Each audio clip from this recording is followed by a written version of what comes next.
let's take a look at what's trending. Now, let's begin with a disturbing trend that has emerged on social media around a ministry called Abba's Heart Ministry, a prayer group on Instagram known as Nebaioth.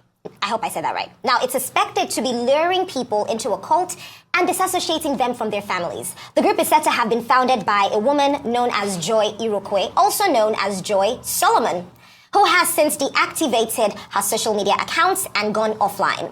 Now, on Monday, fashion entrepreneur Nkechi Harry Ungonadi, founder of NHN Couture, raised the alarm about the ministry, linking it to the disappearance of this woman who goes by the name Ejiro, the CEO of the Instagram fashion brand Style by Ejiro, which has also been taken offline. Now, Harry, that's NHN Couture, said Ejiro lived a normal life until she joined the ministry, shut down her business, cut off communication with loved ones. Now, she also alleged that the group encouraged this woman, that is Ejiro, to give up everything she owned as a seed offering to this woman, Joy Solomon, while urging her to isolate from her family. Now, a lot of people have come out to either state that they are also missing someone in their family who belonged to this cult, while others who were former members are now dissociating themselves. Taya Adekan being one of them, a former member of Abba's Heart Ministry, responded to allegations linking him to the disappearance of Ejiro. Now, he said he met her through the ministry's founder, Joy Solomon, who claimed she was relocating abroad and planned to donate her property to the group. Now, according to him, Solomon suggested he move into Ejiro's house and pay rent, since she no longer needed it. He also insisted that he and his family were also victims of Joy Solomon's manipulation, alleging they were pressured to give up their belongings and cut off ties with their loved ones. Take a look. So at some point in time, it became clear that every member of the admin who were close to Joy Solomon had to change their numbers and get new numbers because they don't want people to be in undue contact with them, right? So you're supposed to get new SIMs, register it, change your bank details to the new SIM, and then destroy your old SIM. Now, the aim of this was to make people disconnect or isolate from their families, dissociate from their families. And the other instructions she gave us that didn't make sense, and we did not follow through with them. If we had followed through with them, we would have been part of those people that their families were looking for them, and that's why it seems like every other person who has been counted there is a victim, because they followed the instructions, and we said no, we could not follow this instruction. Now, this is a very scary situation. I think for me, my anger goes to the influencers. You know, the newborn beauties. I think there was an Awosika lady as well that they accused of being a part of this as well. To be honest, a lot of them have come out to say they were once there because their testimonials are on the website, but they are not a part of it anymore because they noticed shady business. But my thing is, why are you saying this now when there's a problem? Why didn't you dissociate yourself and tell the people that you influenced to join the group to leave as well? Okay, where is Ejiro? We ask the question. And the next question to ask is that, has this been reported to the authorities? Every citizen has rights under the law. Families of persons who disappear, have they reported that their person has disappeared, and have they provided the basic information that is out there in the public domain? And what are the law enforcement agencies doing in this regard? Not just about right, but also about misrepresentation, but also about fraud. Why is it important? Many will remember the case of, is it Pastor Jim Jones? I think around 1978 in Jonestown, in Guyana. And all of that was also about hypnotism. They called it, was it People's Church or People's Temple or People's Assembly? And this man just, hypnotized other people who thought that he was trying to take them to heaven. And 900 of them committed suicide. That's where the danger is. Now you use the word cult. As some people have said, some of these so-called religious groups, they are also cults.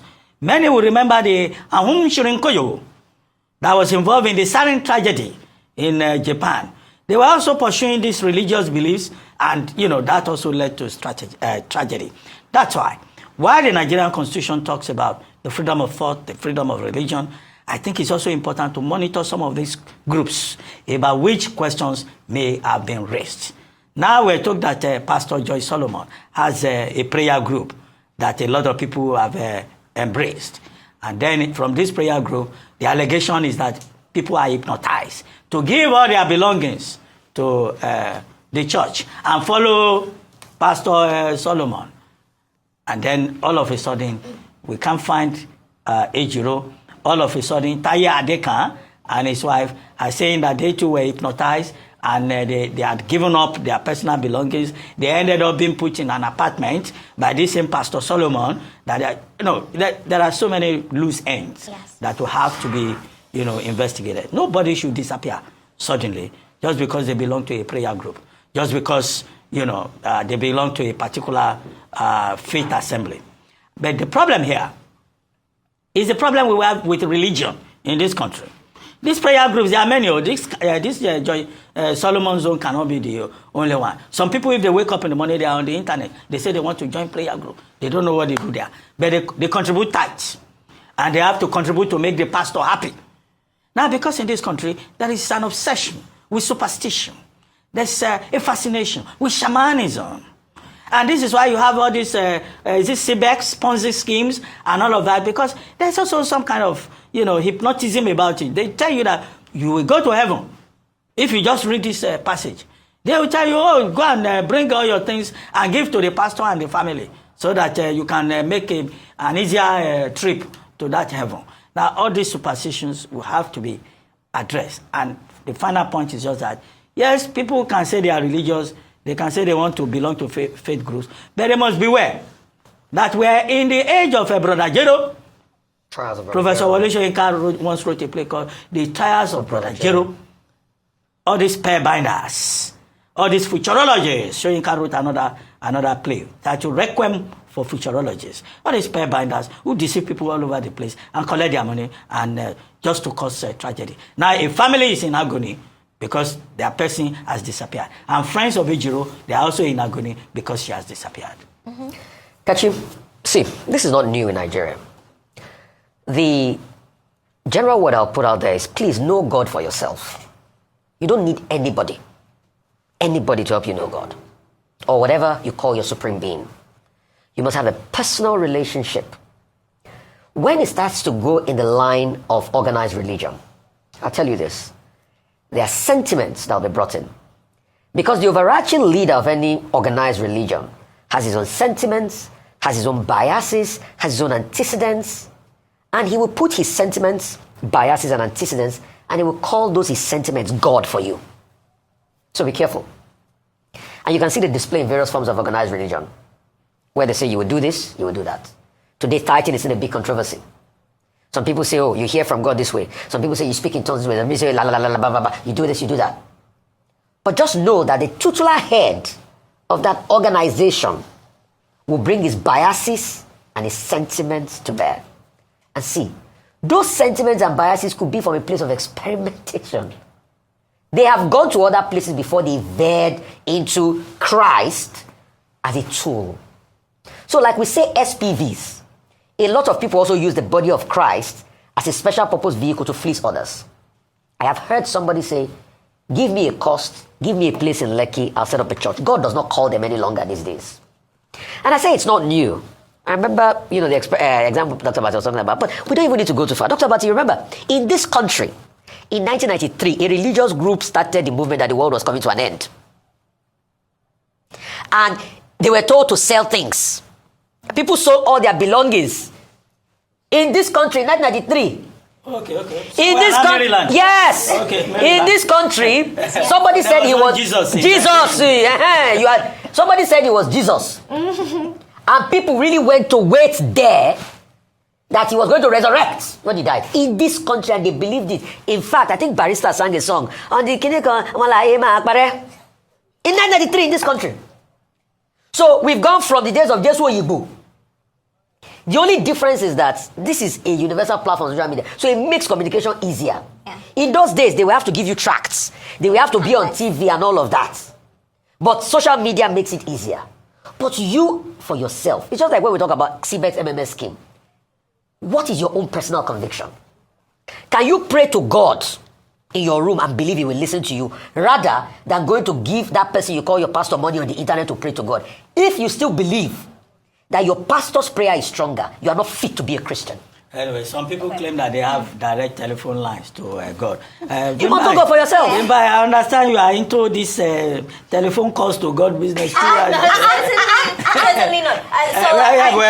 You belong to a church where, they speak to God directly. You know what, Dr. Abati? I think the beautiful thing about Christianity, which I hate is being bastardized, is that we all have the ability to have those conversations with God. Yes. But people are now taking advantage Yes. of the vehicle, or the people are taking advantage of the faith. And it's so disappointing because ultimately what's getting the backlash here is the Christian faith, not the true Christian faith. Because now people have blurred lines about what really happens in this faith called Christianity. And that's the real casualty here, is that there's a generation that don't want to open their Bibles to study and open. What does this really say? What is the truth? What is it? We just take what people say as gospel, and that's not correct. Now, on this particular issue, it reminded me so much of, I'm glad Dr. Abati gave some examples. It reminded me of the Shakahola massacre in Kenya. Yeah. There was a Prophet Mackenzie who took people into the forest and told them that he was going to help them meet Jesus. And over 300 people, almost 300 people died from starvation because, well, I guess ultimately they did meet Jesus, but it wasn't, it was a huge international scandal. Now, where am I going with this? Where I'm going with this is that you need to use discernment. There's a thing in Christianity called discernment, and it's a very, very, very key, if I may call it, virtue in the faith. So this is why, like Rufai is saying, read your Bible yourself. Yeah. There are good churches. There are people parading to be churches. They are organized groups of people. In this, the ladies call themselves Abbas Girl. Abbas Girl. A lot of them cut their hair. They had a particular hairstyle that they wore. They had certain things that they all did. This particular Ejiro, they told her that her mother is a witch who is trying to kill her. So that's how they alienated her from her family. So what I would say is that a church will not separate you from your family. A church will not, tell you that you have to wear a certain hairstyle to get God's attention. These are all of the things. We can't go through the list of things that will allow you to decipher. You have had, and you can't go to something.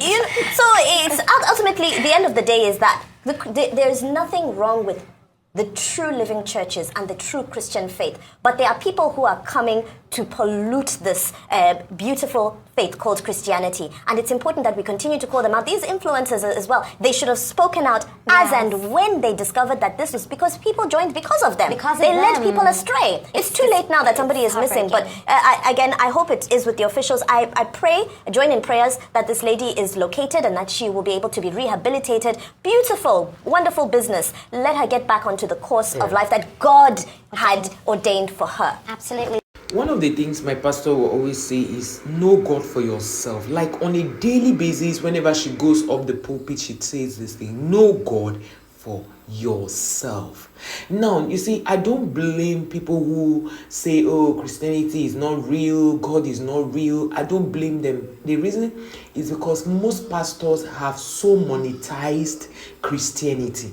And that is why I don't even blame them when people who are unbelievers are dragging Christianity and bringing Christianity down on a daily basis. It doesn't make sense at all. So why on earth will you carry people and tell them that, oh, they should, the mother is a witch and she should not have anything to do with the mother? What kind of Christianity is that? And you see, this thing people do, that they will come online and say, oh, I saw a vision. You see, all these people who have YouTube channels who are always telling you, hey, somebody is here, I saw a vision, and that they say you do this. Don't leave all those kind of things. If you want something, and you know somebody who has been praying with you as a prayer partner, those are the people, not somebody that is coming from nowhere. You've not tested their spirit. You don't even know what they stand for. You don't know their relationship with God. And that is how some of you will just go and be collecting spirits that are not supposed to be in you. They are forming a group, a prayer group, that they are collecting money from you, they are extorting from you. And then the person now collects the money and relocates out of Nigeria. Is that not another 419? Is that not a scam? So they use church to collect money from you people. See, the way some of these fake pastors, fake evangelist pastors are going about this thing, one day we'll wake up and people will not want to go to church again. It's gradually getting to that. Just like they said, Rufai said, we are still battling with people, teaching people how to pay tithe. And then you people are now making Christianity to look as if it's a curse. I'm not saying Christianity is the only religion where people are lying, people are cutting corners. We also have that in other religion, where people will tell you, don't worry, come and pay so amount of money, we'll buy a cock, we'll do this. And in Christianity, those things are not welcome. In Christianity, Jesus Christ had died already. He has paid the price. So guys, let me know your thoughts on the comment section, because this matter is becoming too much. And you can imagine this guy coming out to talk about himself. Do you know how many people have sold their properties? And do you know the annoying part is that most of these people who have gone into this are people who have maybe had delay in getting married, people who have had business failures, people who actually thought that something was wrong with them, like people who were going through depression. They are the ones that used to get into this kind of a thing, because by the time you are depressed, you're talking to your friend. That's why we should be careful the kind of friends we keep. We should be careful. We should be careful the kind of friends we keep. So your friend tells you something, you now introduce them to, it's almost like all this Ponzi scheme. And it's really sad. And now we are trying to win people to Christ, and it's difficult because of the way some of you behave. It's very difficult winning souls to Christ because of how some of you behave. It's really a sad one, if you ask me. So Nigerian pastors, you guys should come together.